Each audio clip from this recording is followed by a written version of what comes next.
എല്ലാവർക്കും butterfly ലാമ്പിൻ്റെ part 2ലേക്ക് സ്വാഗതം.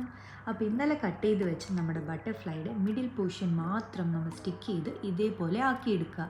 ഇനി പേപ്പറിൻ്റെ അറ്റം മാത്രം ഒട്ടിച്ച് കുപ്പി നല്ല ടൈറ്റ് ആവുന്ന രീതിയിൽ വേണം നമ്മൾ അത് റെഡിയാക്കേണ്ടത്.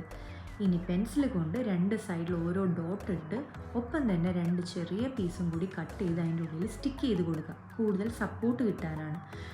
എന്നിട്ട് നമ്മൾ പഞ്ച് ചെയ്യുകയോ അല്ലെങ്കിൽ ഹോൾ ഇടുകയോ ചെയ്യുക. ഒപ്പം തന്നെ കുപ്പിയിലും ഇതേപോലെ ഹോൾസ് ഇടണം. ഇനി കെട്ടുമ്പോൾ കുപ്പിയും പേപ്പറും കൂടി കെട്ടി വേണം നമ്മൾ കെട്ടാനായിട്ട്. അങ്ങനെ കെട്ടി ലാസ്റ്റായിട്ട് നമ്മുടെ LED ലൈറ്റ് ഇതേപോലെ അതിൻ്റെ ഉള്ളിൽ ഇട്ട് കഴിഞ്ഞാൽ നമ്മുടെ ബ്യൂട്ടിഫുള്ളായ ബട്ടർഫ്ലൈ ലാമ്പ് റെഡിയായി. അപ്പോൾ എല്ലാവർക്കും ഈ വീഡിയോ ഇഷ്ടമായെങ്കിൽ ലൈക്ക്, ഷെയർ ആൻഡ് സബ്സ്ക്രൈബ്. അപ്പോൾ ഇനി പുതിയ വീഡിയോസായി കാണുന്നത് വരെ ബൈ.